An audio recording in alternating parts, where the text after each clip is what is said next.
All right. I am live right now.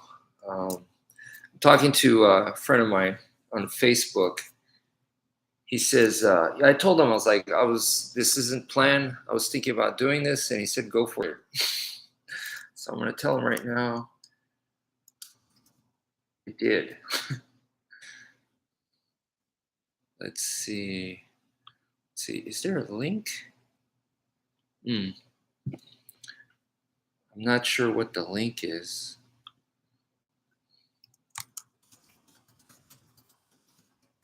Not sure what the link is, but if you go to my channel, it will probably be listed. All right, so let's see.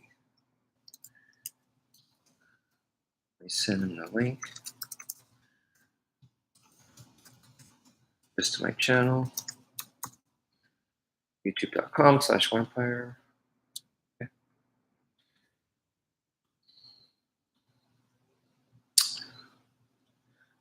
All right. Just a typical average Friday night. Oh no, this is backlit. Let's see. Is that better? Yeah, that's much better. Okay.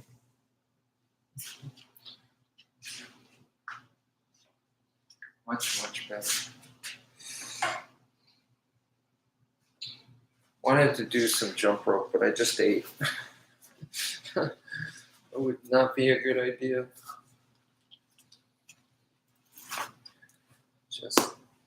Normally I want to wear hand wrap or inner gloves, but this is okay. Okay for now. Not going hard anyway. And this thing too, I don't go for power, especially since I'm indoors. It's an apartment complex, and this thing is not weighted down. So if I hit it hard, it's gonna fall over.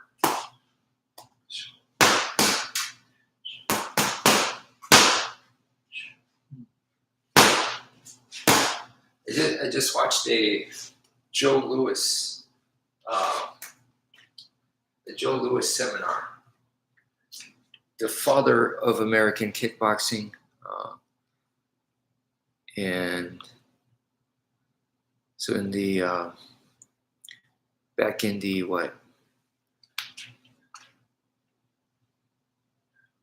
back before they had kickboxing here in the U.S., he was going from the point fighting to more full contact. He was one of the guys that definitely pushed it.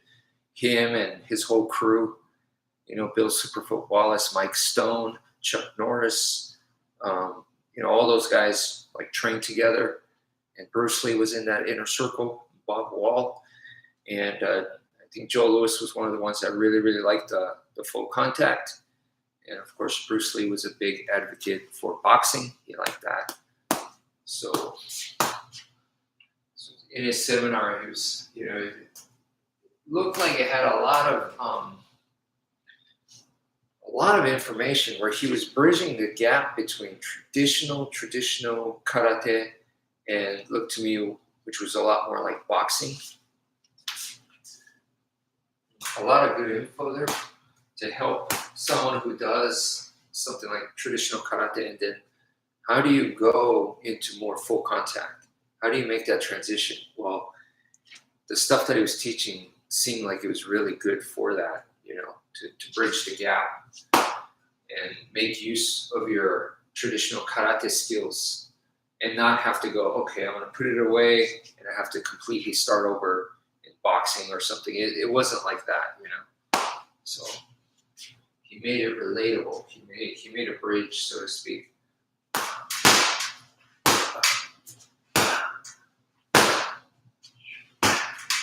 Stuff. Liver shot.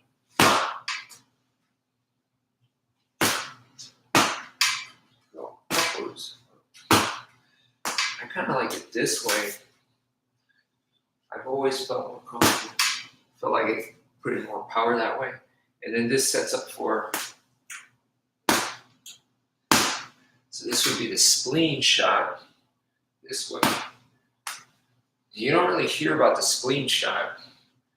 You hear about solar plexus, and then like in more traditional, you might hear about bladder shot, which I like. Where are you going downwards? Right there.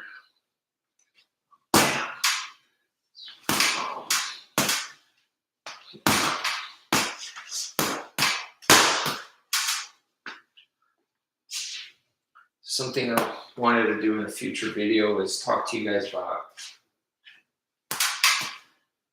hitting multiple different targets, you know, rather than going same. It's actually change here, here, here, here. So all of those are different. They're all different areas, you know. So let me take the gloves off now. I just wanted to get like some light, very light exercise in, just because, yeah, I didn't want to go too hard right now, especially since, like I said, I just ate. So this is a nice stick exercise for you guys. If you haven't done this kind of thing, all I'm doing is just making circles like this. Bring the hands in close,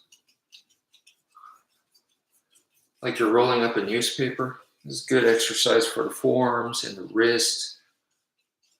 And change directions too, you know. So if you're going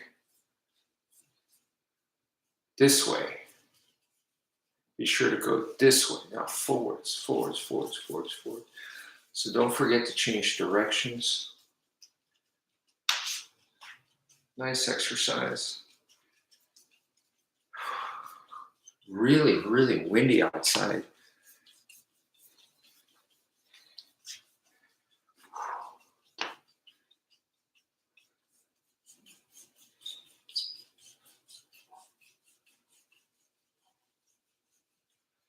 Let me get the other sticks that I have.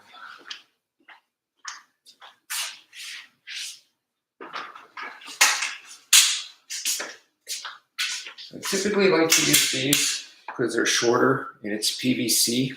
So they're lighter, shorter. And you can see they're hollow. So that's just better because, like, if you're swinging these around for indoors, you know, I don't want to hit the fan because it's like right there, you know, accidentally hit the wall, hit the TV and break stuff. So it's good to have shorter, lighter sticks, especially for indoor. And then my other ones that I have, the white ones are even shorter than these, slightly, but even shorter. But I go with the gray. I try to remember to go with the gray. In this case, it might be better if I actually use the white because I'm wearing gray, so gray on gray. But yeah, gray, you can kind of, because the walls are white-ish, it would be easier for you guys to see. So that's why I kind of use the gray ones, you know. But then if I'm wearing like a darker shirt, then I'll switch to a white stick. So that, you know, think about certain stuff like that. So, and then some of these, it's good to tape up because once again, the tape, if you tape up the stick, you can see the swirls and stuff. It just makes it easier for you to track the stick. Okay, so the typical exercise here is this, right? It's just a wrist exercise. You're just fanning the stick. And yeah, once again, nice warm up. And you could go front to back.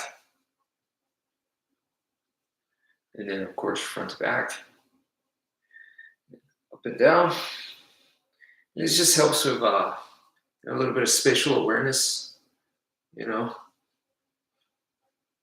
Boom, boom, boom, boom. Side to side right here. And then, of course, front and back.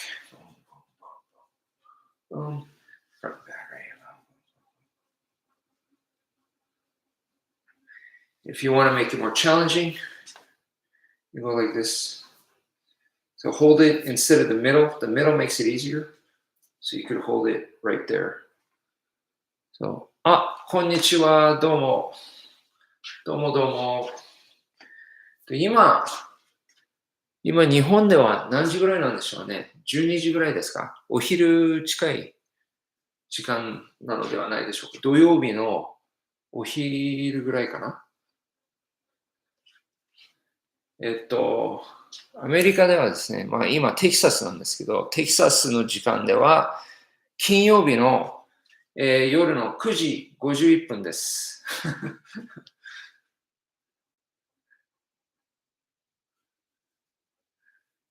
スティックで、ワーミングアップしています、ね。こういう感じで真ん中で持つ方がやりやすいということです。そうですか。1時ちょっと前ですか。ね。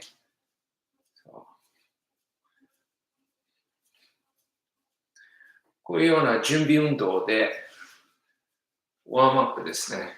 これはただこうやって内輪の動きっていうのもありますけど、これをもっとこうぐるぐる回す動きですね。こっちの方が、いいっていうか、両方やりますけど、ね、こういう感じで。そしてもちろん、下の方のここまで持つ方が難しいですね。ここで円形の動き、これ全部準備運動なんですけど、実践の技術とつながります。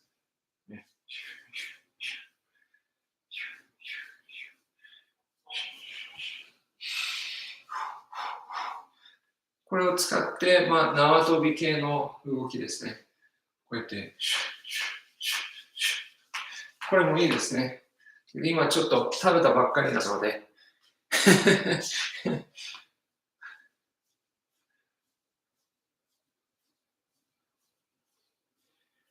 こうやって、手首を鍛える運動ですね。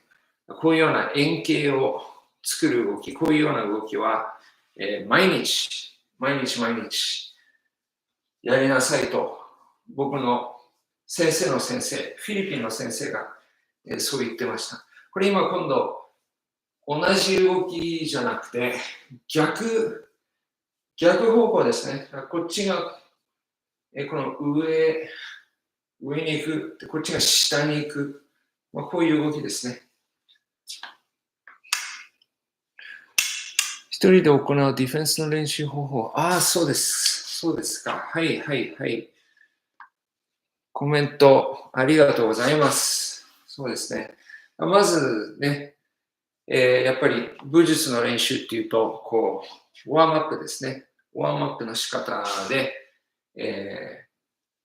こういうようなワームアップをしていくと、これが技術につながっていくということですね。こういうような動きが。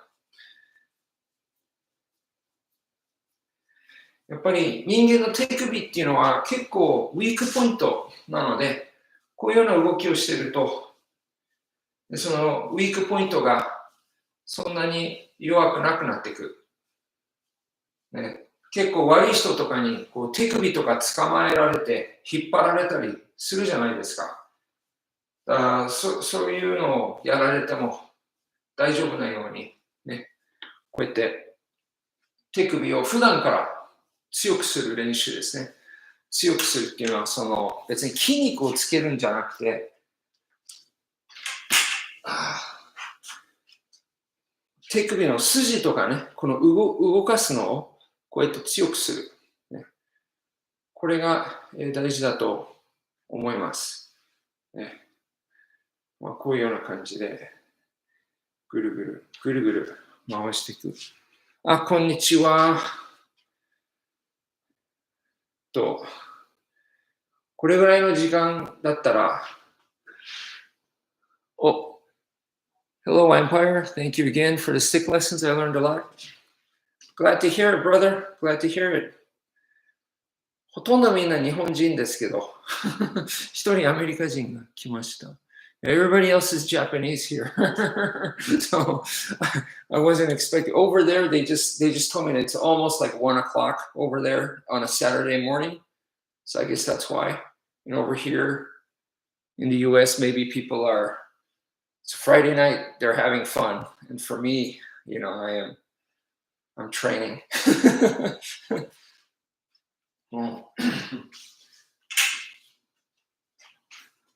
それではね、次にアングルズ・オブ・アタック、これがね、大切ですね。フィリピン武術では。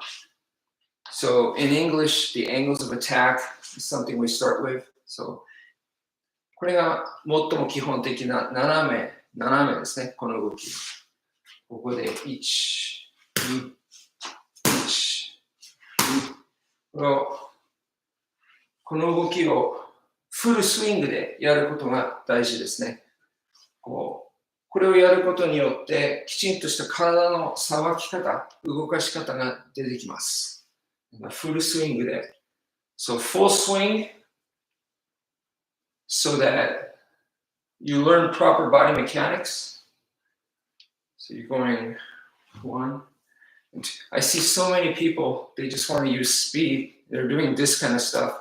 That's not, you don't learn the proper body mechanics that way. So これじゃダメなんですね。ここでフルスイングをすると、もうそれで体の動かし方自体がこうね、出てくると、それ護身術にどうつながるのかっていうと、襲われたとき、こういう感じで別に代議しなくても押す、ね、押す、それでもう動き自体が相手とこう真正面に向かい合うと殴り合いになっちゃうから、それ避けるはずですね。こうですね。そういう感じで。So, learning the proper body mechanics helps you get off to an angle rather than be direct. So we're trying to definitely avoid the face on. ここで1、2、1、2、1、2、1、2、1、2、1、2。動きながら、you want to be in motion? 動きながらこうやってスティックを動かすと、ね。これが大切です。これがスティックだっても、仮にナイフであっても、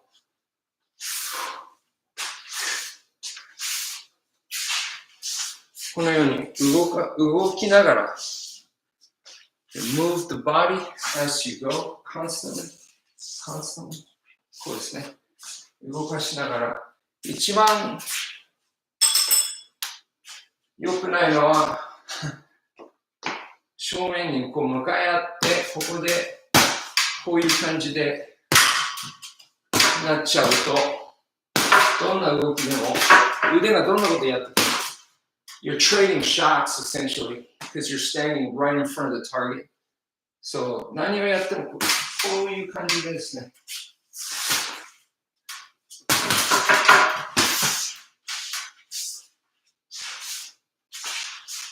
こういう感じで動くのが基本ですね。So you got to be mobile. Got to be mobile. So 次は横。So next is side to side. 1、2、ね。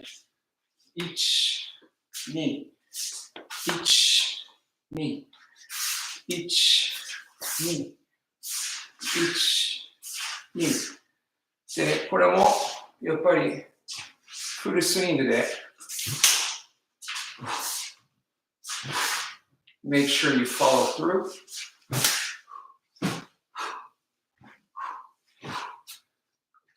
boom, boom, boom, boom, boom, boom.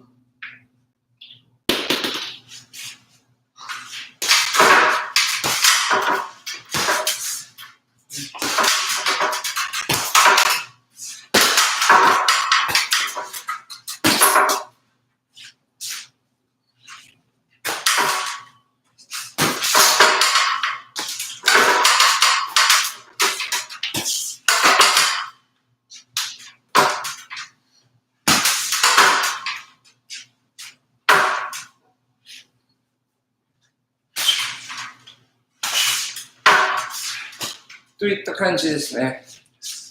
横、横、横、横、横、横、横。So for self-defense, you can notice that I'm just pushing them away. 攻撃じゃないんですね、実は。相手を自分から離しているような感じで。こういう感じですね。そしてやっぱり、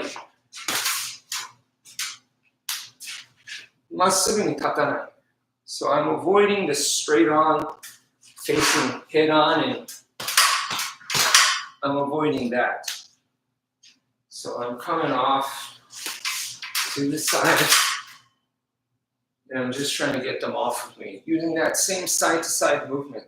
さっきのスティックでやった横と横の動きを使いながら、ね、相手をこう入ってきたところを、こうですね、こうやって入ってくるところを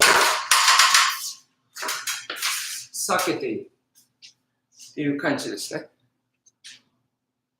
So from far away, I'm just, well, it looks like it I am. I'm just trying to keep my distance, push them off of me. だから実践的な護身術としては、相手を、距離を作る。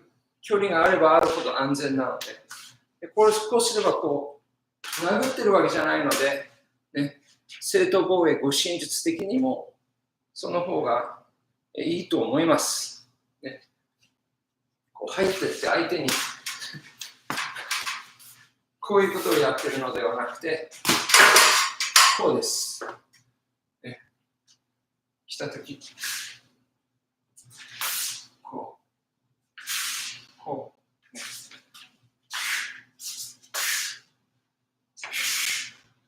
そ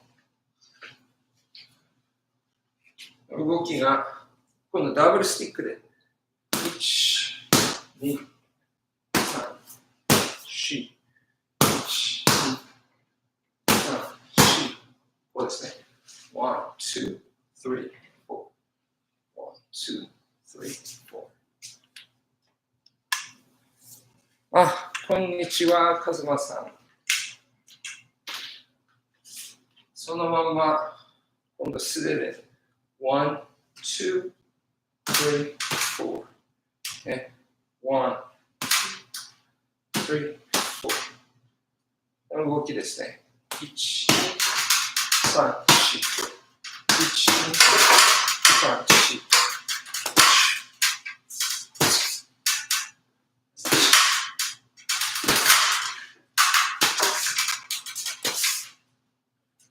同じ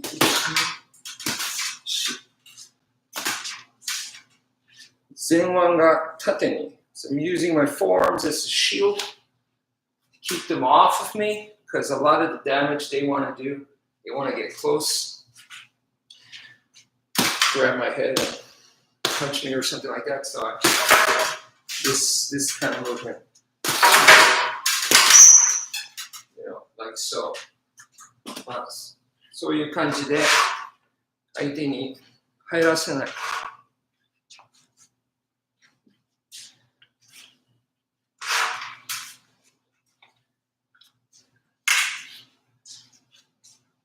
それでは次に、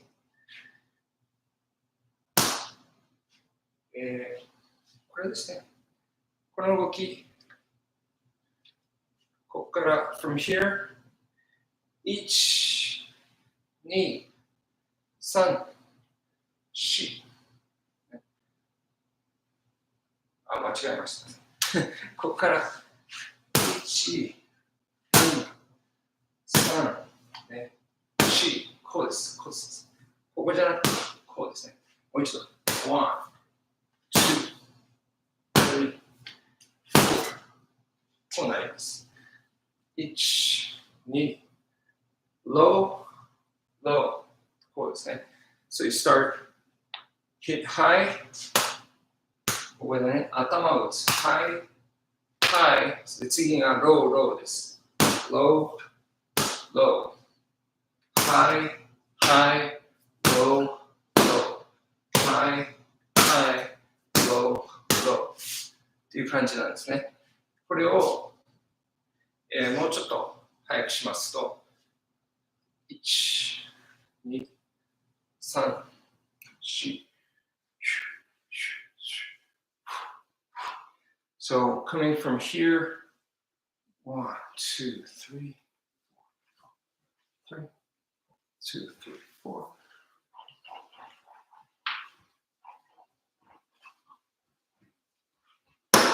Whoop.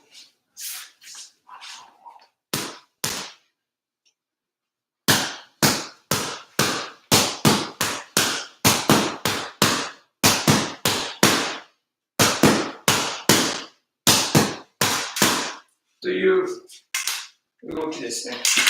So now, 素手でやりますと、empty hand wise, okay, we're coming down 1, 2, 3, 4. 1, 2, 2, 3, 4.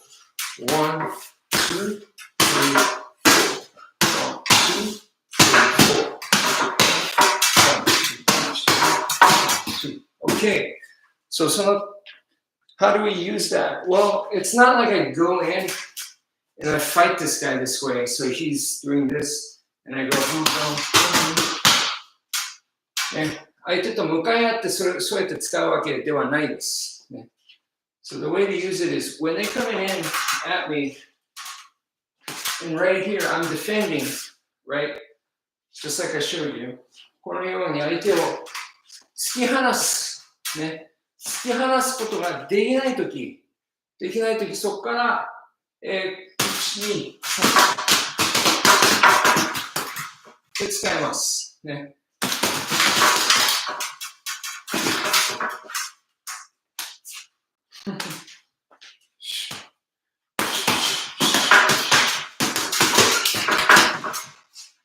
So only when they're trying to grab a hold of me like that. Okay, so then that's where I start going into that pattern to create that space. Okay, そうやって距離をまた作るっていうことですね。それはなぜね、このような動きがいいっていうのかっていうと、前腕がね、入るから、こう打撃の場合だと、打った後、入ってこられちゃう。ね、相手がこう当たってもそのまま入ってこられちゃう。だけど、この打ち方だと、前腕が必ずあるので、ね、相手に入ってこられても、前腕で受け止める。距離を作る。前腕を使う。ね、そこが違うわけなんですね。So that's what makes it different from normal striking, is that I constantly have my forearm in between the opponent and I to keep that space, so I don't turn it into a grappling match, because I want to keep them away from me. You know, I don't want to get taken down. I don't want to get slammed. So to keep that anti-grappling, I have this forearm constantly there. So that's the benefit to striking this way, as opposed to, you know, right here, and then I get taken down. I always have this forearm here. Right here, forearm is there to help me. そこがね、違うところですね。もうスティックから来る And that comes from with the stick. When we weave, we close the arm. Right? 腕が閉じる。閉じるってことは前腕があるってことですね。So that's where the forearms come in. It's when your arms are closed. Or even if it's one arm, if it's here, 片手でも前腕がある限り、自分と相手の間に前腕がある。それで、グラップリングを難しくするということですね。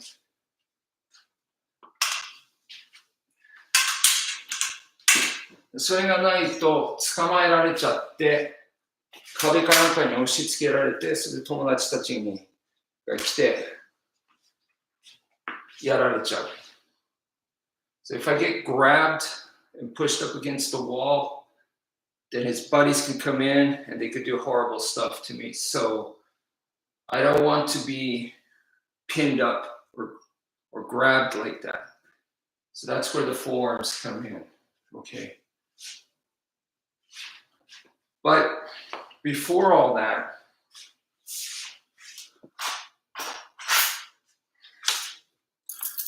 鍵ですね。まず最初に鍵を使います。ね、このように鍵をグー完全に作って、I'm making a full fist. Here's the ring. So この鍵を使って、so before we even get into this grappling situation, they're being aggressive with me, then ね、相手がこっちにすごいアグレッシブに迫ってきたとき、鍵をもうすでに持って、これですね、相手の目にある。これ別に、I'm not trying to take his eyes out. 相手の目にダメージを与えようとしているのではなくて、相手にこう、一瞬ね、これをやらせて、それで逃げる。ね、逃げれない場合は距離を作る。Even if I can't run away at this point, it doesn't change the fact that I need distance. And the more distance I have, the better. So I want to keep that distance regardless. So this helps me keep that distance. And like I said, if we're already closer, then the forearms help me keep the distance. I always have something to help me keep the distance. So the first thing is, even before the forearms, I want to use the keys to their face to keep that distance. Okay. So 必ず、距離をいつも作ってるってことですね。だからこうなった時は前腕で距離を作る。だけどその前は鍵で、ね、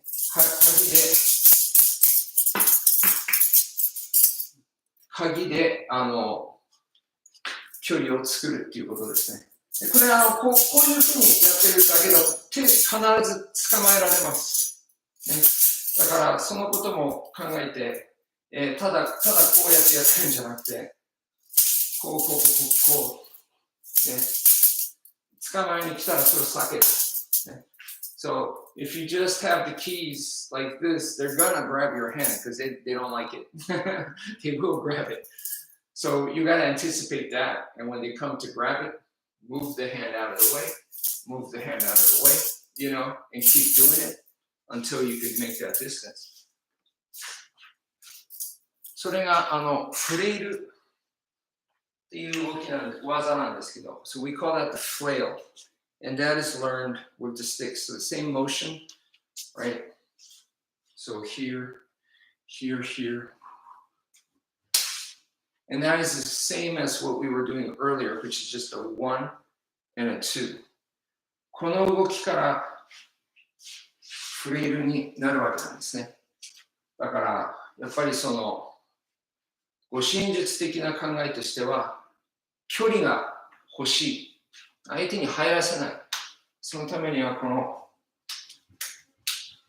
フレイルの動きですね。これができれば、さっきの鍵にも応用できるわけです。So you could use that same motion that we're doing with the sticks to the keys. Let's switch. Where is that? Okay. So こういうような動きですね。これで。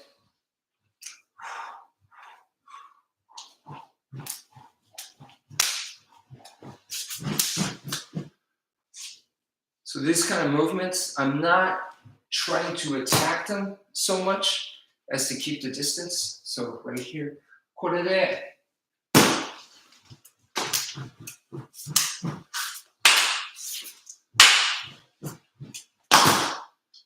距離を保つ。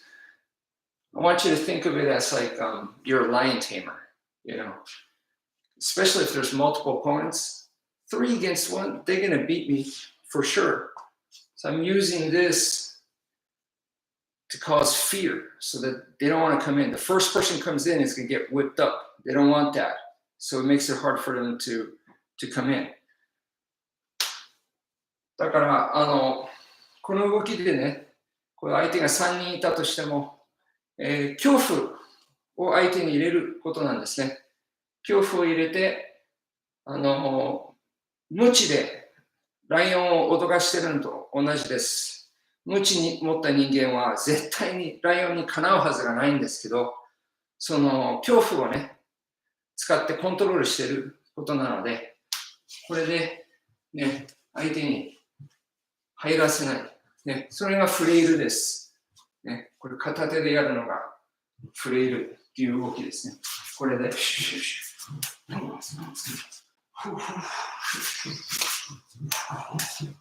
入らせないっていうことですね。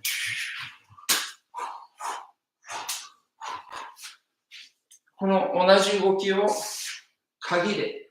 So I'm just doing the same motion with that. You know, as the keys. And as you can see, my arms are moving around, so it makes it difficult for them.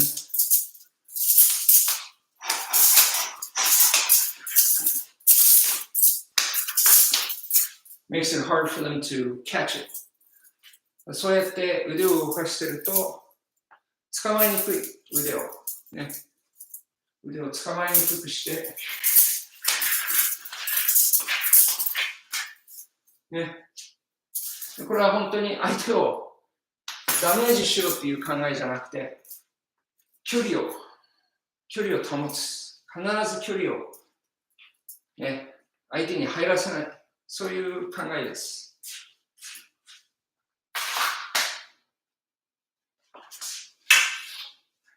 Okay, so now, once again, double stick. またダブルスティックに戻りますけど、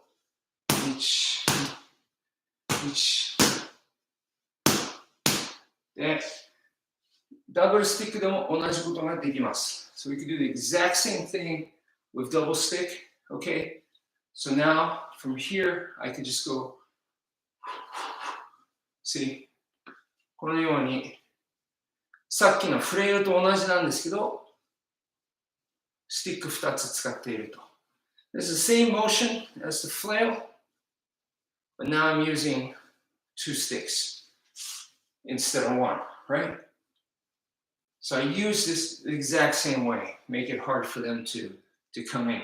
ね、こうやって相手に入りづらくさせる。まあ、こういう動きもあります。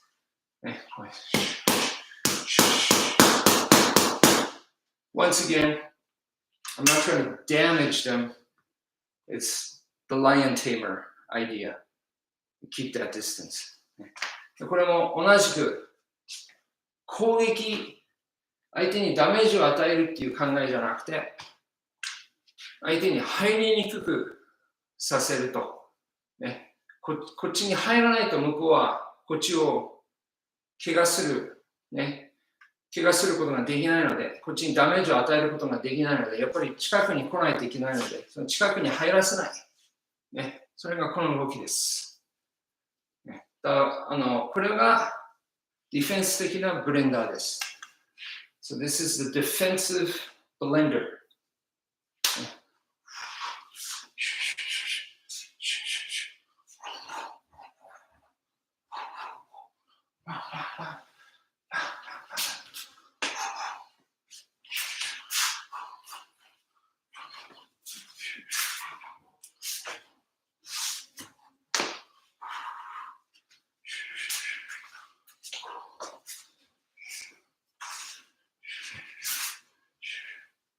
Notice I don't sit still either.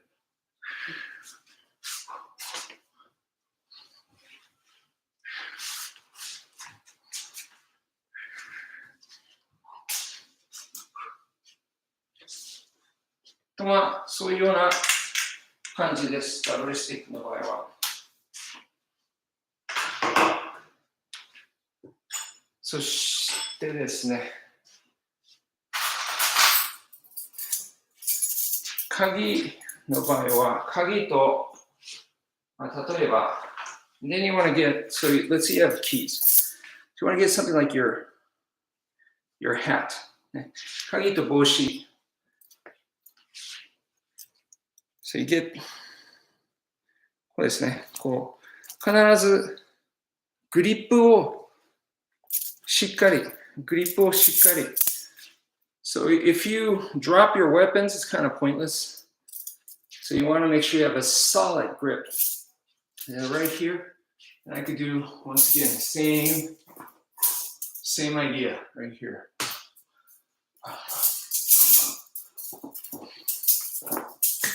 Right here.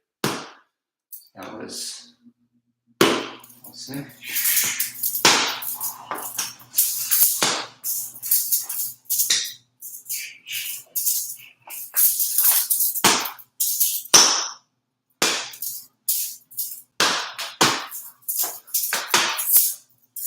So it's really not about damaging the opponent, as it way more about psychologically controlling the opponent.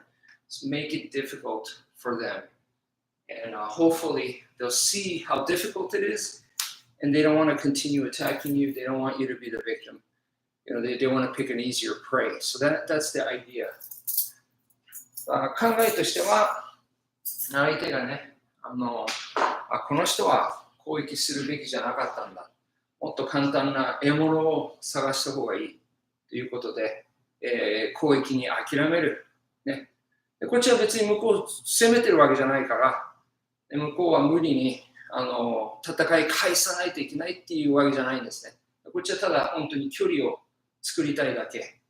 ね、相手がこっちに乗っかられたり、ね、もう近くに来られちゃうといろいろされることができるので、近くに来させないっていうのが、このエスクリマの護身術の使い方ですね。それで、次には近くに来ちゃったらどうするのか。So the next thing is, well, that's all great, but what if they do end up close? And that's a really good question.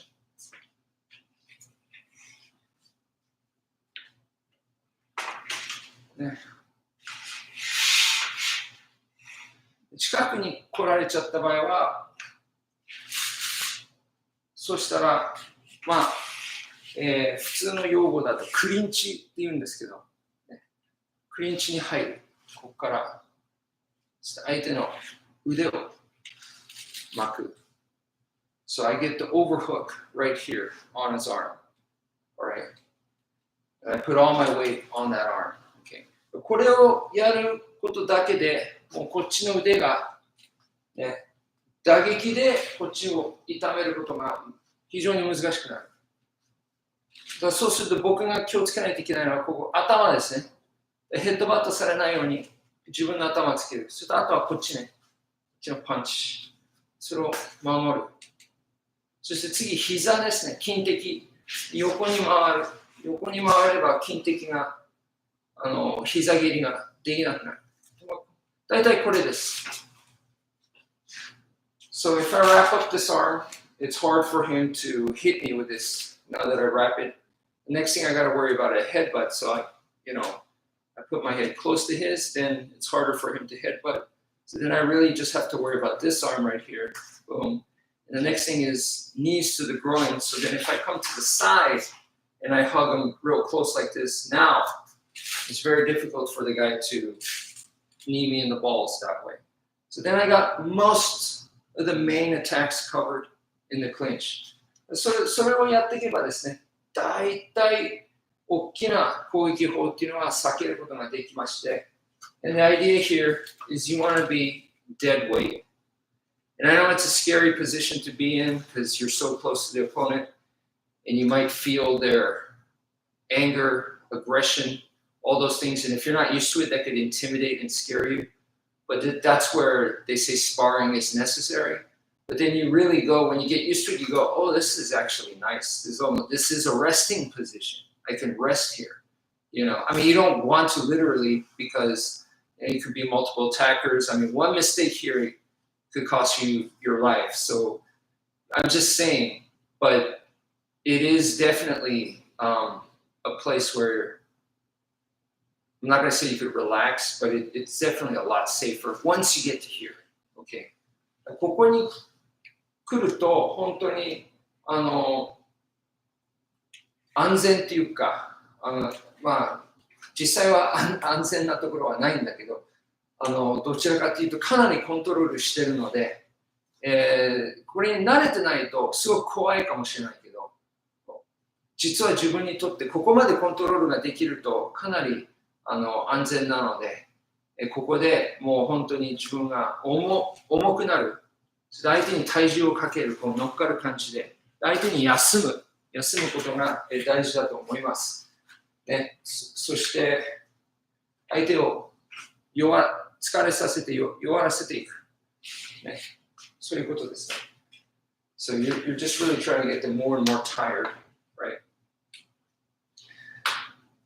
そこで護身術の場合だと、僕のやり方、考え方、フィリピン武術から来る考え方なんですけど、ここからですね、一体どんなことができるのかっていうと、相手をまず重くなる、相手を疲れさせる、そして相手がね、ここでいろんなことを考え出すかもしれないので、それを邪魔する。相手の目を、こうですね、これは目を引っかくとか、目にダメージを与えるのではなくて、ただ単に相手の目をグリグリするだけで相手の考えを止める、ね、邪魔するわけですね。そしてもう一つはここで腕巻いてるからその腕関節、肘を決めるレンチですね。これもできる。こう突っ立ってるだけじゃないので、やっぱり向こうも嫌がってるからかなりこうやって動くと思います、実践は。ね、向こうを離れようとしてもがく。それを利用して相手を疲れさせる。疲れさせて隙があったら腕をこう、ね、相手の腕関節を攻める。So what you're trying to do here, some of the things that you can do is you become dead weight, make him carry your weight, make him tired. He's going to be moving around a lot. And when you use that space, you could wrench his arm right on his elbow. So you're attacking his elbow joint, weaken his arm, take the fight out of him. It doesn't look like you're actually doing a joint lock on him, but it is. So he might get confused, like he doesn't know why, but his arm hurts, Another thing you could do is you could start doing this to his eyes, okay? And you can pretend like you're just trying to push him away. But really, I'm not trying to damage his eyes. I'm just trying to take his mind away. Because if I don't do stuff like that, he might start thinking, what can I do? And he might start figuring this out. So I don't want him to do that. I want him distracted. でなぜこういうような電鎮とか目をこういう攻撃とかやっているのかっていうと、例えばムエタイだと相手をね、こうやって掴んで、ここから膝を入れて、肘を入れて、他の武術だとヘッドバットしたり、噛むのもあります。ね、噛んだり、ね、相手をパンチしたり、いろいろあります。ね、だけど、そうすると打撃の打ち合い、交換になってしまいます。ね、そうすると、戦いがもっと優れた方が勝つわけですね。で、それは護身術とはちょっと違うので、こっちはもう本当に身を守ること。だから、ムエタイの選手に、これできますかって言ったら難しい。向こうそれ得意としてるから、ムエタイの選手に何ができるのかって言ったら、こういうようなことを邪魔する。こういうようなこと、こういうことだったら僕できます。だけど、ムエタイの選手に肘を入れる。だって向こうもこっちに肘を入れようとしてるので、ムエタイの選手にこう首相撲で膝を入れる。それは向こう得意技ですから、難しいです。So I really don't want to play the game of what the other guy might do. So if the other guy's a TIE fighter, for instance, and he's trying to land that elbow, he's trying to land those knees. I don't want to play his game. But me, just grinding on his eyes like this, or just wrenching on his arm. These are things I can do. Well, I mean, wrenching is I'm already here. It doesn't take much to do this. I just need some space, right? So if he's trying to throw me around, we end up creating some space, and that's my timing. Right there. So, だから問題的には何をしようとしているのかですね。で、僕の場合は相手にこっちを攻めるっていうのを弱くしようとしている。なぜかというと、自分の身を守るためにですね。だからそのためには相手を思いっきり攻撃する、ダメージを与えるっていう考えよりも、相手の邪魔をするっていう考えですね。邪魔をどんどんしていくっていうやり方です。で、その邪魔でしたらね、それぐらいの攻撃っていうか邪魔する動きっていうのは、普通の人でもできるんじゃないかなと思います。だけど、向こうにね、自分より大きな相手に、打撃を入れるって言ったら難しいです、その方が。だから、もっと簡単な方が、現実的ではないでしょうかっていう、その護身術の状態でですね。So I'm just saying, in a real life situation against a bigger, stronger person, do you want to be attacking them full on? And you're going to end up exchanging attacks because that's what they want to do to you too. So I'm just saying, realistically, it's just easier to be doing these annoying moves, annoyances to take their mind away. So that's what I'm going for. Hey, no problem. You're welcome. そういうことですけど。人参のジュースです。This is a carrot juice I'm drinking.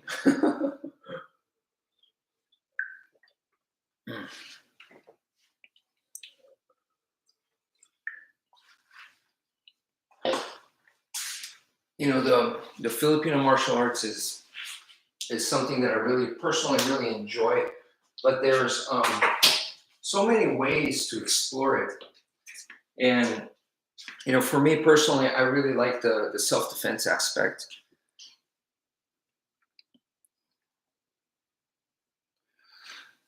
はい、そうですね。お互いが疲れるまで持ちこたえられる呼吸って大事ですね。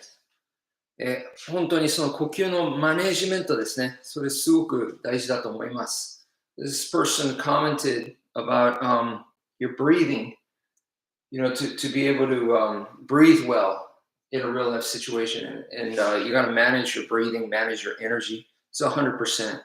そうですね。だから、普段からね、きつい、スタミナの運動作り、そういうのをやって、呼吸をマネージすることが大切だと思います。それがまずできないと、実践もどの子もね、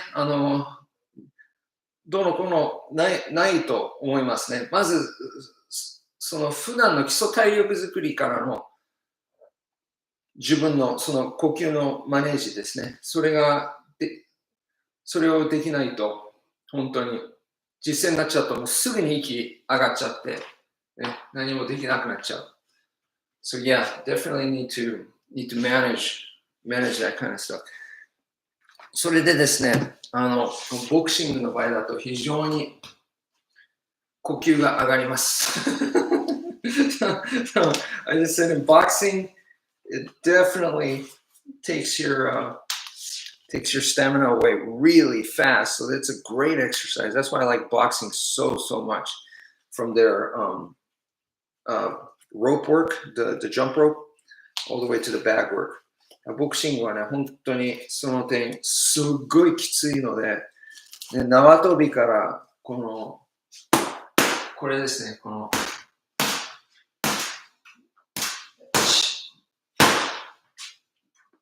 れで本当に体力が試されるので、僕はボクシングが、その点大好きです。すごいきついから。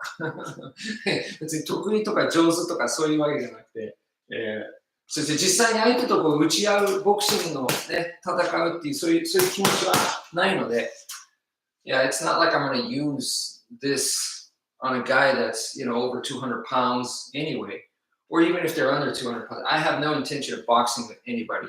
So this for me is, I really like the stamina, the cardio and learning the body mechanics too. 体の動かし方もね、これで練習できますし、これで、さっき言ったかな、本当に僕好きなのは、フィリピン武術の考え方をそのままボクシングに入れますけど、打つときね、こう同じ場所を打つんじゃなくて、ね、同じ場所をこう打つのではなくて、違う場所をこうですね。そしたらこっち、こっち、こう、それぞれ違うところを、ね、打つ。So one of the things I really like taking from Filipino martial arts and bringing it into the world of boxing is not to keep hitting the same target again and again and again, but I'm changing targets. So if I hit here, then my next shot's here, my next shot's here, here, here. ね、全部変えました、今のは。ね、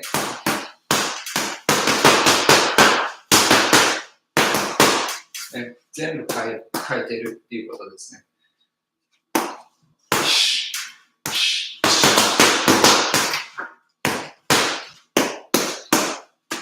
そういう練習も、すごく好きです。その点。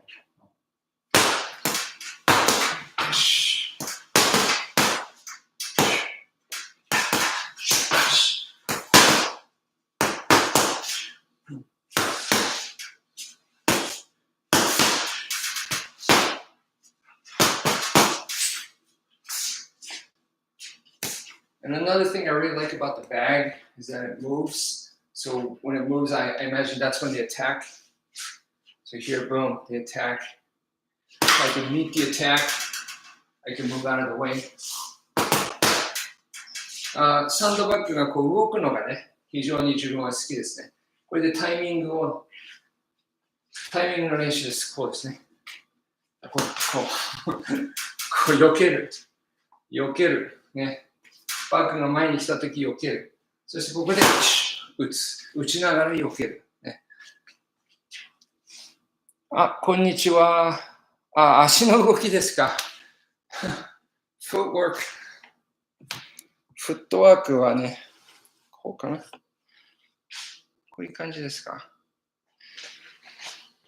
Alright, so for footwork, ちょっと靴履いてきます。ね、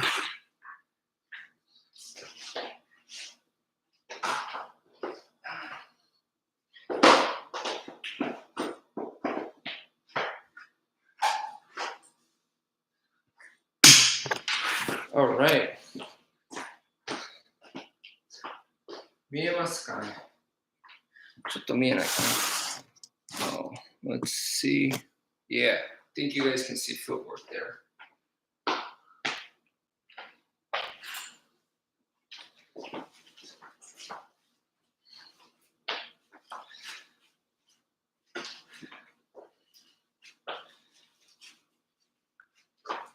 Philippine フィリピン武術でまず一番基礎的なフットワークっていうと2つあります。1つはですね、この構えで、これです。ね、これだけです。こうやって相手を打ったとき、こうすぐにだってカウンターが当たったら向こうもこっち当てられるっていうことなので、こうですね。そう、こう。これがリック先生が言ってた、なんていうのかな、エスクリマのイルストリシモ流の浮いてる足っていうのがそれです。ね、この瞬間。で、ローキックが来た場合ですね、膝を向けると、ね、膝で相手のすねに当てる。ね、それが考えです、ね。デストラクションと呼びます。それはフィリピン武術で。相手がローキックこっちにしてきたとき、膝で受ける、ね。こういう感じで、膝をめり込ませる。ね、そして、今 MMA とかで流行ってるのはカーフキックですね。カーフキックの場合だと、こうやって完全に避けないとダメですね。それがまず一つ。もう一つは、ボディシフト。ボディシフトは、ブラム・フランク先生のやり方なんですけど、こう。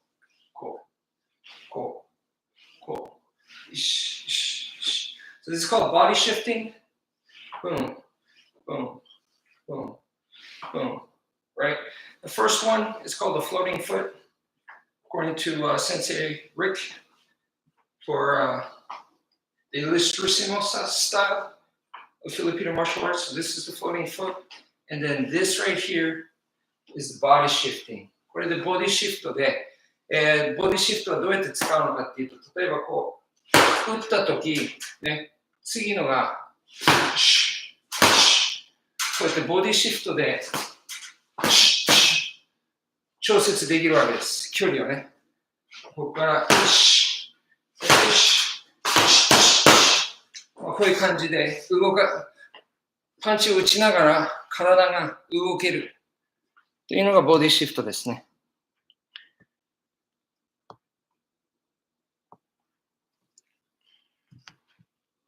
嬉しいです。嬉しいです。本当、こう、ちょっと映しづらいので、普段はしないし、ね。だけど、これが、そのボディシフトの動かし方ですね。ここから打つ、スティックでもナイフでもいいんですけど、こう、切ったりするので、この動きから、使って、体の調節ね、近すぎるのか、もっと角度を変えたいのか、ね、そういうの全部調節するわけです。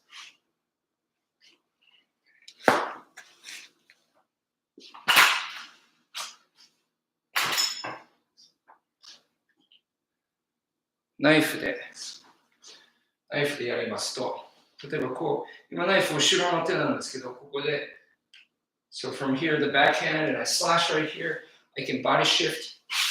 こうですね。そして、またボディシフトをやって、今もう完全に I'm off center。完全に相手の中心からいなくなりました。ね、相手と最初向かい合ってても、ボディシフトで、こうですね。こういう感じで、1、2、3、という感じで、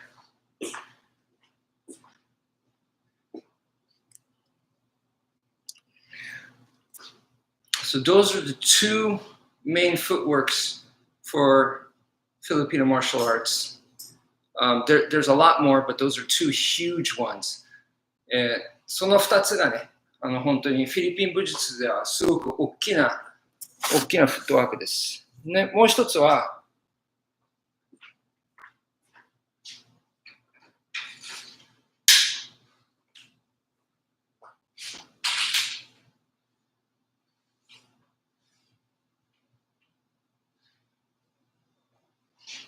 これで、こうですね。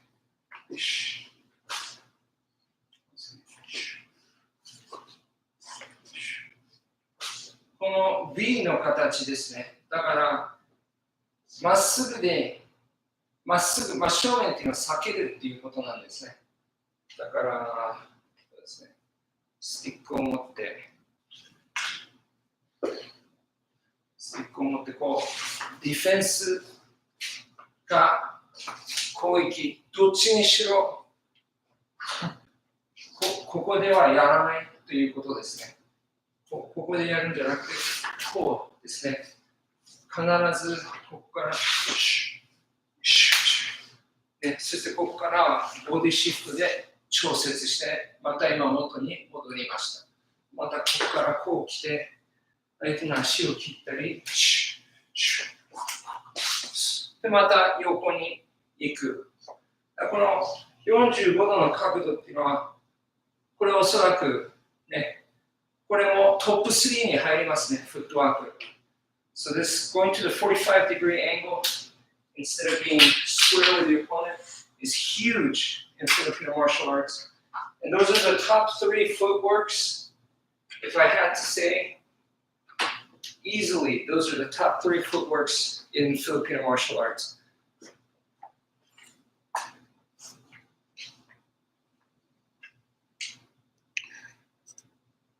Hey, Heavy D, what's up, man? What's up, what's up? ここで、ヘブン6をやってるとき、ね、こうやってただヘブン6の練習なんですけど、こうですね。これが浮いてる足の練習ですね。こうやって。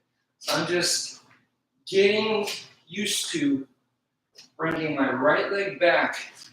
So even while I'm doing a heaven 6, you know, I'm just getting used to bringing that right leg away.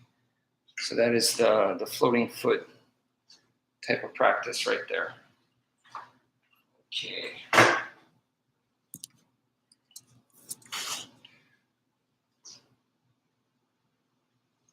Hmm.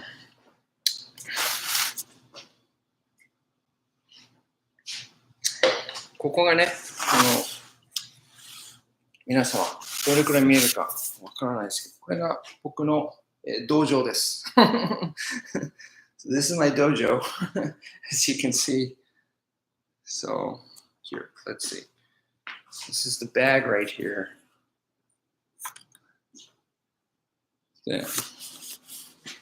Stickman Mark 2ですね。These are the long sticks that I like to use. So I use those to attack my students while they're doing Heaven 6 or whatever. ボディシフトの背中や、股関節を使うところに物を持った武術の楽しいエッセンスがありますね。股関節を使うところに物を持った武術の楽しいエッセンス。言ってることはこういうことでしょうか。そのボディシフトをしてるとき、切ったりしたとき、ここに持ってるってことですか。これの動かし方で、そういうことを言ってるのかな。ボディシフトを使いながら。So, I got a question. I'm trying to figure out what this person was asking. But I like to put the blade here. You know, this is the parking position. ここに止めて、そしてここで、ね、切ったり刺したりする。切ったり、ね、刺したり、もう本当に超接近戦ですね。ここでもいいです。太ももの上。ね、そうすると、こういうふうにナイフ持ってると、遠くからでも、なんかナイフ持ってるみたいって見えるんですね。けどこうやって持ってると、ちょっと分かりにくいんですね。遠くから見たとき。だから、こういうようなやり方っていうのもあるんですけど、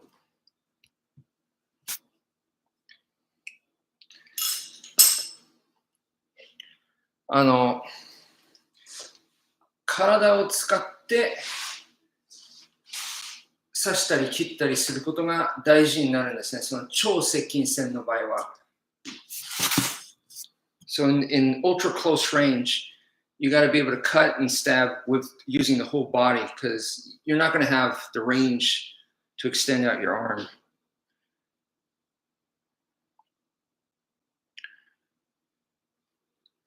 そうですか。テニスでもね、僕はそこまでテニスが上手じゃなかったので、ちょっとわからないんですけど、まあ、考えが同じっていうのも、ね、あると思いますね。やっぱり、ね、人間の動きなので、それは共通面は出てくると思います。本当に。ナイフの場合だと、ちょっとね、ここで、どこに置けばいいかな。これだったら、壁ですね、この壁。そうしたとき、So speaking of ultra close range, こうですね、ここからこうやって、そしてこう、完全に体を使ってね、体を使って切る。腕はもうほとんどないので、場所がほとんどないから、自分の体で、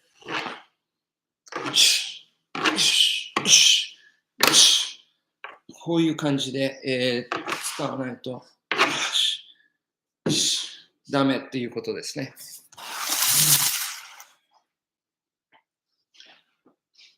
そうですね。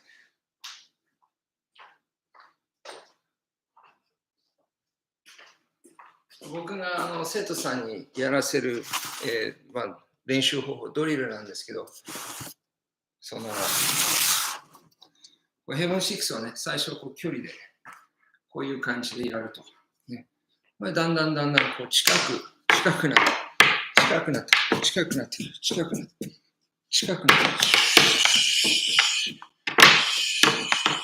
ね、これぐらい近くてもできないといけないということですね。彼のフローのトレーニングの時に意識することは何ですか？そうですね。いろんなことできます。フローっていうのは流れですね。彼の流れを練習するとき、例えば、フルスイングでやること、ね、これすごく大事です。だから、こう、1、2、3、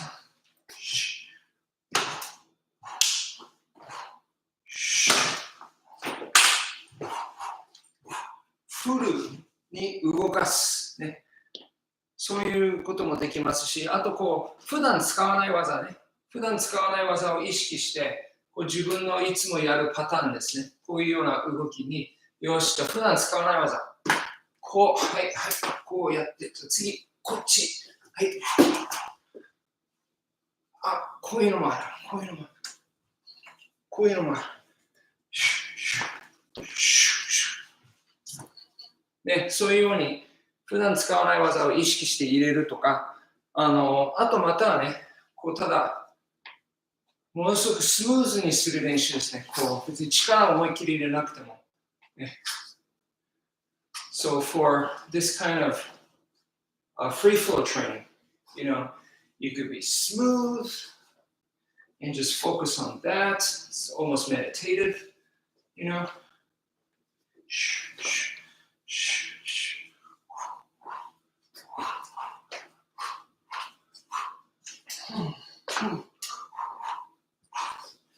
Or you could focus on techniques you don't normally use,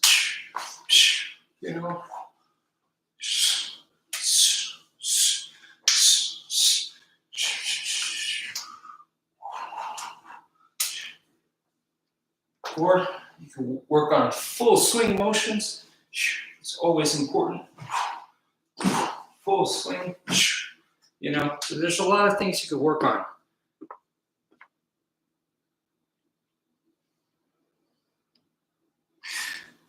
壁に、棒たくさんついてます。ね、僕がつけてなくても生徒さんがつけたり、いろいろあります。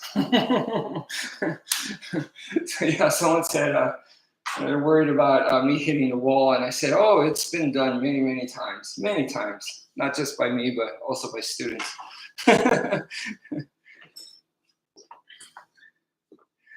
So, okay. ナイフですね。シングルナイフで。So first, I like to begin with full motions, doing angles of attack, whatever angles you like, or you just work on an asterisk. ね、ナイフではもう最初に攻撃の角度、アングルズオーバーアタックですね。これをやるときにもうすでにさっきの浮いてる足を練習、ね、入れる。So you could already put that floating foot in there, right? でこうやって切るときにボディシフト、ボディシフト、ボディシフト、ボディシフト。ね。So you can put in the body shifts for every strike there as well. And then ここで足を引きながら切る。ね、そうすると実際は下がってるわけなんですね。ここでこれを下がってるわけなんですね。こうですね。だからカウンターとしてね、相手が来たとき、こうやって、こういう、そういうタイミングを測ってですね、相手が入ってきたとき、自分下がってるんだけど、フルに下がってるんじゃなくて、このタイミングでこうやります。ね、相手を懐に入れて切る。そしてまた戻る。ね。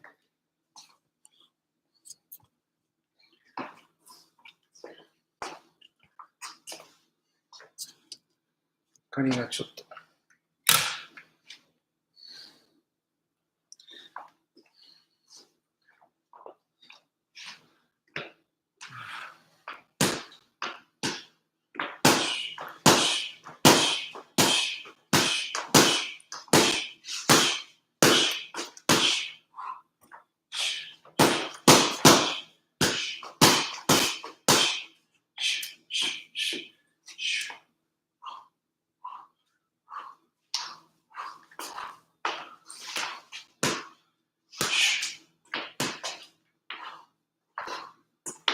必ず浮いてる足を入れています。ね、ここで入れました。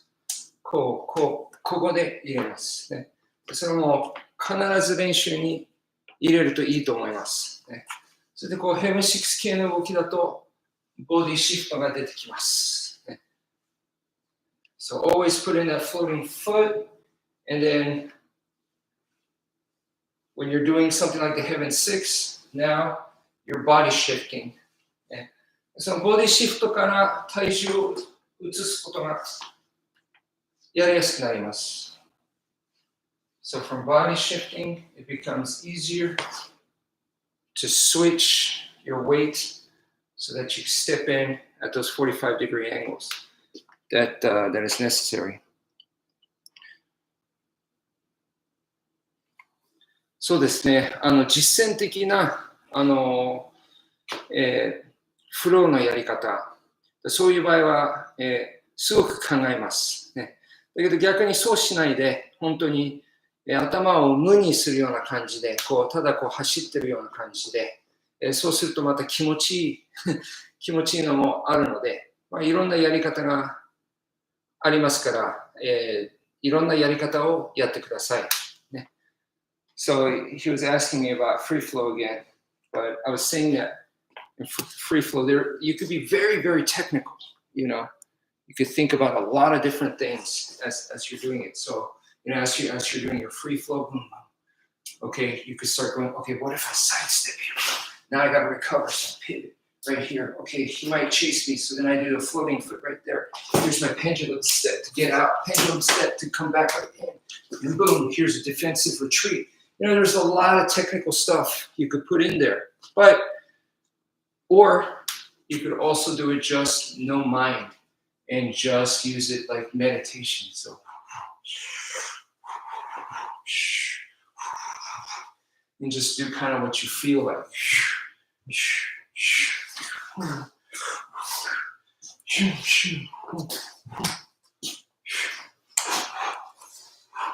So, yeah, there's many ways to practice, and it's important that you experience and explore as many of those as you can. Right? 本当にいろいろなやり方がありますので、そこがね、アートってところなのではないでしょうか。ねアートなので、どんどんこういろんなやり方を考えてやっていくっていうのも大事だと思いますね。ここから同じのスティックばっかでやるんじゃなくて、このナイフでね、シュッシュッシュッシュッシュッシュッ。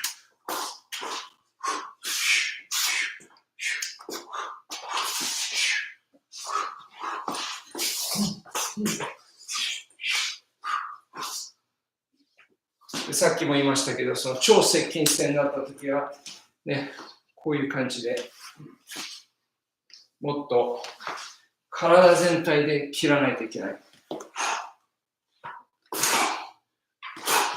ね、こういう感じで刺して、そういう練習も、できますし、もうちょっとこう距離のある練習、ね、そうすると距離が出てくるともうちょっとこうジークンドーとかフェンシングとかブルース・リー先生が言ってるペンジュラムステップ、それが、もっと使われるようになります。So more distance you start using like the pendulum footwork and stuff, you know. So it starts to look a little bit more like fencing. You get more like the Jeet Kune Do type of movements with more distance.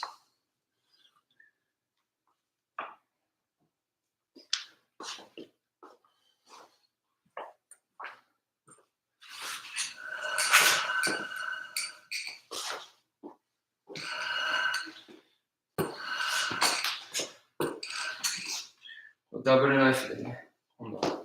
So double knife.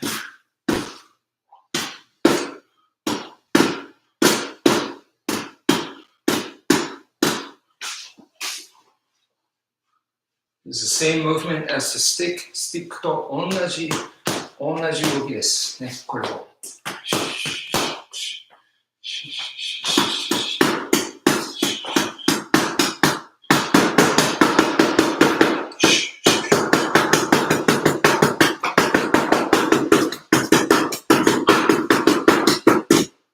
クロスして、ヘブン6に戻りまして、これですね。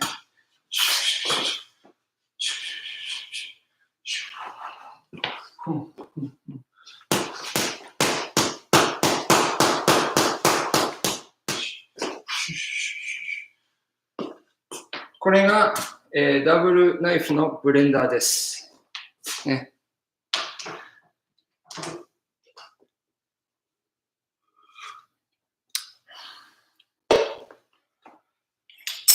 So the blender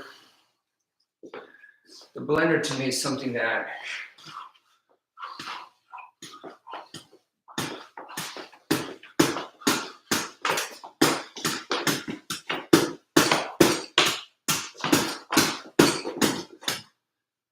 something you gotta practice.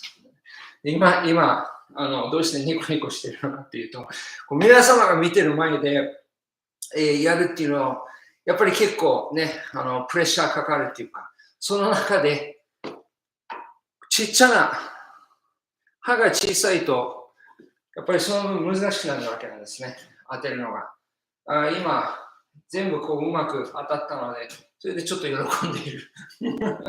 ちょっと自分なりに喜んでいる。So with a small blade like this, it gets really, really difficult to be able to do stuff like this, all right, accurately. So right now I was able to do it without messing up in front of y'all, so I was a little happy about that. このちっちゃな刃でこれでね、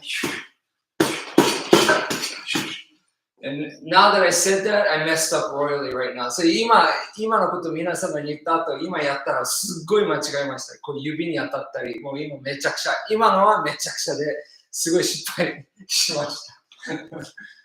But you see, the thing is to be able to practice here, right? Like so. Right here. With such a small blade. You know, that is your daily training to become more and more accurate.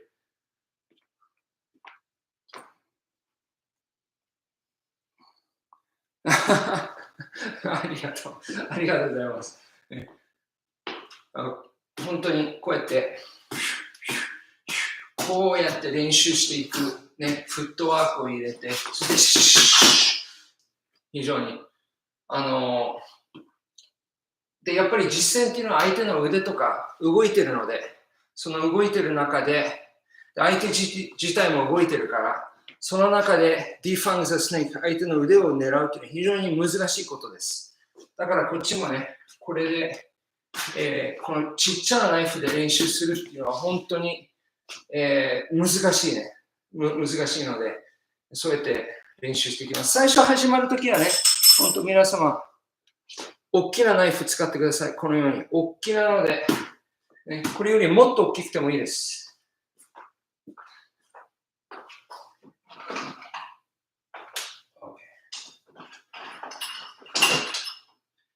So in the beginning, you want to use a big knife. This is from Mountain Stormworks, but yeah. Bowie knife の形ですね。It's a Bowie knife, right? So in the beginning, you want to use something like this. Use them. You know, it's much, much easier.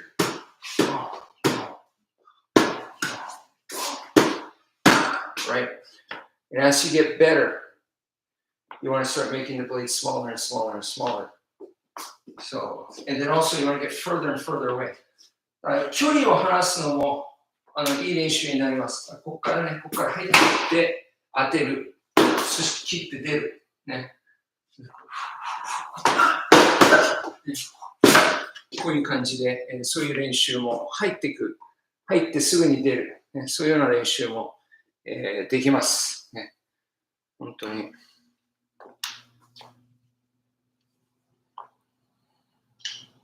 だけど、本当に最近自分はどんどんちっちゃなナイフ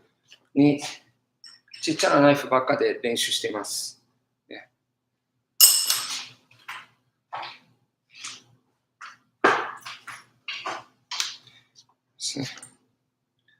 So, for me, more recently, just been using smaller. You can, yeah, smaller and smaller knives. Yeah.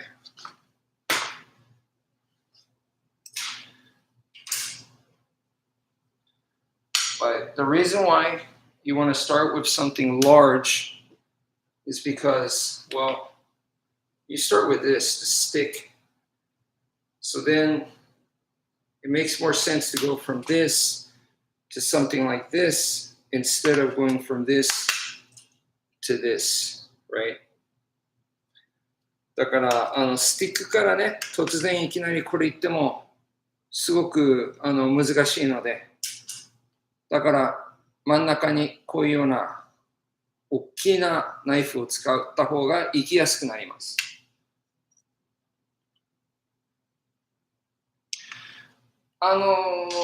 そうですね、グリップはですね、まあスティックでも習うんですけど、グリップは全部がっちりしっかり握りますね、しっかり。だけど都合によっては技術によっては緩くしたりする時がありますね。だけどそれはうまくならないとできない。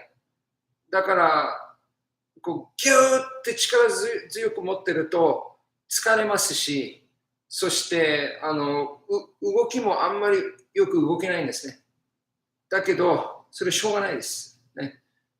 だから最初はそうなってしまいます。だけどしっかり持たないと落としてしまう。落としちゃったらもう技術も何もないので、しっかり持つことがとても大事。一番大事です。しっかり持つことが。緩く持つのはありえないですね。その技術が高かったら緩く持ったりすることができます。ね。だけど、そうじゃない限りしないです。ね。だからフィリピン武術では、先生とかが時々、こんなグリップですね。こんなのやってます。もう指の先でしか持ってない。ね。だけど、それはそれだけ上手だからそういうことができるということです。で、そういう人に限って絶対に落とさない。それだけうまいってことです。So I was just asked about grips, and I'm saying that the rule of thumb is you want a solid grip, period. And yeah, if you hold it solid, it's going to tire you out. If you hold it too strong, then not only are you wasting energy, you can't really move well, but that's just nature of the game. The most important thing is don't drop your stick. And you don't want to hold it loose and it gets hit and it comes back to you. So you want to hold it solid, okay? But the better you get, the looser you can hold it because you know when to loosen up, you know how to loosen up, you know how to use that to your advantage. But that's if you're really good. So if you're really good, I mean, I've seen Filipino masters hold like stuff like this with just the fingertips like that, but they never drop it because it's because they're that good. So the general idea I would say is solid grip, period. And as you get better, you'll start to know when to relax and stuff. だから、そうですね。まずは、しっかりしたグリップ。それが最も大事です。で、ちっちゃなナイフになると、しっかりしたグリップがすごく難しいので、じゃあそうしたときどうするのかというと、手袋をつけるとか、あとね、何かコードをつけて巻くとか、なんかそういうようなことをしないと非常に難しいですね。それはしょうがないです。そうなんですね。こう軽く持ってるっていうのは、とてつもないけど、これと同じです、考え方としては。例えばブラジリアン柔術でいきますと、必ずベーシック。ベーシックでやっていくっていうことで、ルールがあります。これをやっちゃいけない、あれをやっちゃいけない。腕とかは全部ここにしないといけない。こう伸ばしたりすると腕十字決められちゃうとか、引っ張られたり、バランスを奪われたりするので、腕をこうしっかりこのようにしないといけないとか、いろいろルールがたくさんあります。初心者。上手くなればなるほど全部そのルール壊すことができるということですね。上手くなれば。だけどその上手い人も実践になるとものすごくセーフになって戦うと思います。だから結局はね、やっぱりそのしっかりとしたその基本のヒックス・オングレイシーであっても、やっぱり実践になったらものすごくベーシックに戦う。基本的に戦う。道場では何でもできる。だけど実践になったらそういうことしない。リスクはしない。それと同じだと思います。だからうまくなればなるほどルールを壊すことができますけど、それをやるとやっぱり危なくなるっていうことですね。So I was just saying that, it's like in BJJ where, the better you get, the more rules you can break. Because in the beginning, as a beginner, there's a lot of rules. Don't do this, don't do that. But the better you get, you could just do whatever you want. However, even then, even if someone as awesome as Hicks and Gracie, when you get to like a real fight, he still plays pretty safe. He plays pretty basic, so I think that tells you right away that the foundations are super important. So in this case with stick and knife, solid grip, that's your foundation. There's a million different grips, but at the end of the day, a solid grip is most important. And whether you make up for that with wearing gloves or using lanyard cords, or have a wrist tie or whatever, it's worth it, So you want that solid grip. Yeah. So このちっちゃなナイフの場合だと、どうしてもね、あんまり小さすぎるので、フルグリップができないんですね。こうやっても、小指なんか何もついてない風になってしまいます。そうなると、ここの3本のね、親指とこの2本になる。それがメインのグリップになっちゃいます。ね、でこのようなもうちょっと大きなナイフの場合だと、下3本で持つことができます。ね、下3本で。上3本か下3本っていうのが基本的な考えなんですけど、それスティックでね、練習できます。So you could basically hold your weapon. It depends. If you have a small weapon, you don't have a choice. But with the bottom 3 of your fingers or the top 3, and the top 3 is your pointer finger, middle finger, and your thumb. So the top 3 are bottom 3, right? それが基本的なグリップの練習なんですけど、下3本で持ちますと、下3本すると、この上が2本ね、空いてる分だけあって、このピストルの形ですね。こうするとスナップをね、効かすことができます。ここを持っちゃってると、これぐらいしかスナップができないんですけど、これだとここまで行きますね。空いちゃってる分だけあって、ここまで行くことができるんですね。その分スナップが効くっていうことです。ね、だけど下3本をしっかり持つ練習をするっていうことですね。で実際はここまでやらなくても、こういう感じで、目には見えないんだけど、下3本だけを集中的にやっている。で、その反対は、やっぱりもうちょっとちっちゃなナイフの場合は、この上3本を集中的に、でこの2本はあんまり強く握ってないと、これはこれでまた動けるんですね。この下が空いてる分だけあって動けるということです。So whether you go bottom 3 or top 3, it gives some mobility to your stick. Okay, so it's good to practice both of those, and that's also going to change depending on your weapon. So if you have a shorter weapon, you have to go top 3 grip. And then if you have a longer weapon like this, you could go bottom 3 grip. And then using bottom 3 grip, it gives you that more snapping motion. So you could adjust like that. But スティックでね、それ両方とも練習できますので、そういうようなことをします。だけどそれはさっきも言いましたけど、どちらかっていうと、もうちょっとアドバンス的な考えですね。最初はもう本当にしっかりスティックを持つこと。で大抵初心者っていうのは強く握りすぎ。ね、本当にギューって持っちゃっている。でそれはそれで、時間でだんだん、ね、これぐらいだったら強いけど、またやりすぎではないっていう感覚が分かってきます。それは時間でね、練習すればするほど分かってきます。So usually beginners hold the stick way too tight, and that's okay. You know, as you get better, you'll start to know what is the proper amount. What is the proper amount? So, you know.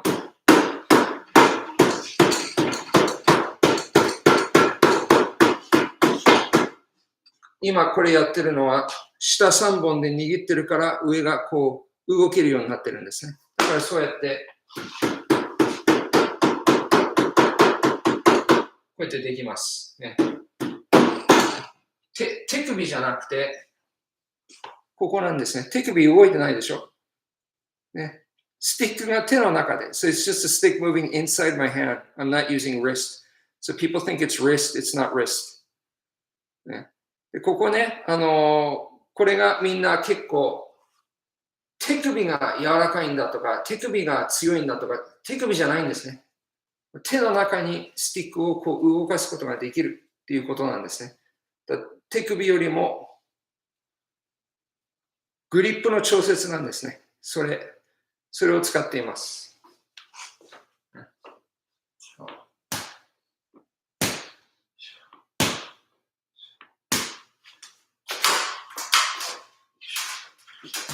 そう。さら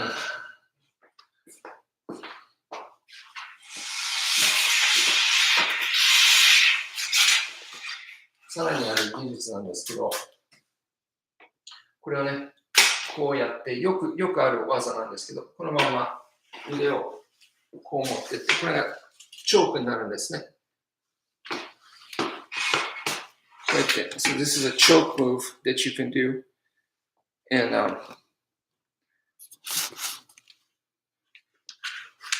これ見えるかどうかわからないんですけど、食い込んでます、スティックが喉に。でこれでも足りなかったら、こっちの手でこう。ね、So if that's not enough, I can add this hand. これ中、ね、スティックと腕の中に入れて、こうやってさらに強くすることもできます。ね、それでこれがこう抜けちゃった場合、ね、So if it slips out like that, ここでね、スティックをこうすると、これがドッグブラザーズのチョークですね。ここに抜けちゃった場合、ここでスティックを首に当てて、こうですね。So I'm adding leverage here on this side. So it's on his right side. And this hand is pulling. And then my right hand is pulling this way. So this is pulling this way. So this is the motion. この動きですごい強いですね。And if this doesn't work, これでもダメだったら、じゃあ次、こう突き刺す。ね、喉にスティックを突き刺す。ここで引っ張ってます。そして、二頭筋でこう押してます。押して、こっちで引っ張って、こっちの手がこうやって押します。So this is another choke. If that's just not working, you could go this way. So the arm is pushing like a clothesline. And I'm pulling the stick in, and then this hand is pulling in right here. So these are the kind of あのね、接近戦に入った時、スティックって結構こう邪魔になるんですね。邪魔になるから、昔の僕なんかはこうスティックを捨てて、そしてグラップリングに入っていたと。今はもうそうしないです。スティックを持ってます。最後まで持ってます。でスティックが邪魔だと思ったらもうこっちにしちゃいます。ね、スティックをもうこうすれば向こうに捉えられない。ね、こっちに持ってきて、それでこうすればもうここでチョークがあります。ね、スティックをこっちに持ってっちゃう。ね、こうだったらここでまたチョークがあります。ね、こういう、見えますかね。こういう感じでチョークできます。So it used to be that when I came in super close, the stick just felt like it was in the way. And I would throw away the stick and just grapple. And now it's like I will never give up the stick. So in this case, I'll just bring the stick over here. And then here's a choke. Boom. Right here. You know, I could just bring the stick over here on this side, you know, so it's not in the way. ここでもね、こうすると、テイクダウンしたりするのにも役に立ったりとか、できますけど、そしてこれがさっきのチョークですね。ここからこうやって入る。ね、抜けちゃったら、こうですね。ドッグブラザーズのチョーク。それでもダメだったら、ここで押す。ね、それでもダメだったら、こういうのがあります。So if that doesn't work, I could also do this. これもすごい力が入りますね。このチョークは、かなり強力です。ね、もっと強力、これ。こうやって決めることが。So these are all very, very powerful chokes right here. So こういう技術も、あります。ね、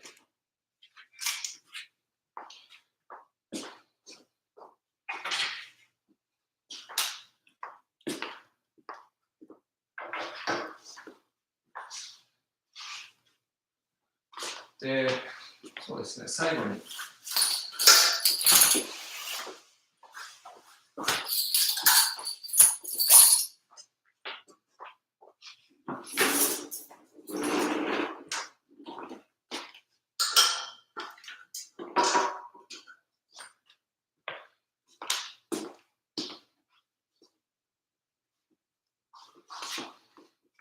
こうやって実際に打つ練習ですね。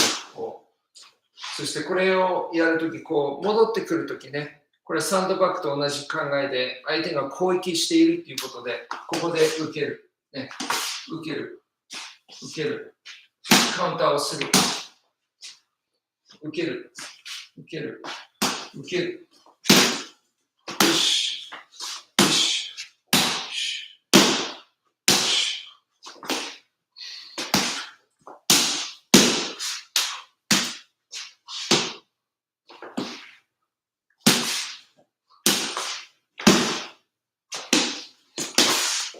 そうすると、攻撃と防御がつながりますね。攻撃して、ここで受けて、受けたまま、そうですね。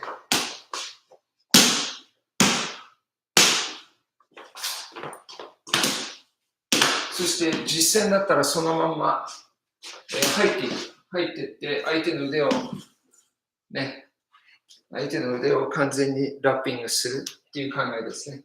だけどこうやって、反射神経の練習も、このタイヤだとこうやってできるわけですね。ただ単に思いっきり打つんじゃなくて、ね、動きを使って、こうですね。こう、受ける練習。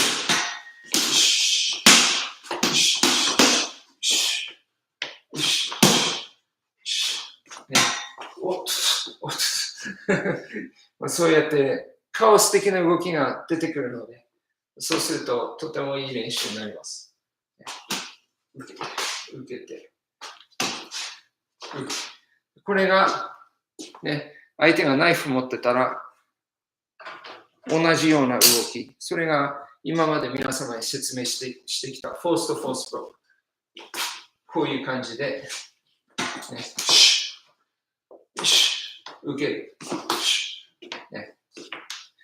それで、やっぱり距離がない場合は、もうずっと皆様に最近言ってますけど、30% 成功率として考えてください。ね、その方が現実的だと思います。それでは、今回はこれぐらいでいいんじゃないかなと思います。もう1時間47分も、やってますので、本当に皆様、来ていただいてどうもありがとうございます。Thank you all for coming. We've been here for about an hour and 47 minutes. So yeah, I think this is a good place to cut it. And I appreciate it. So thank you all and good luck in your training.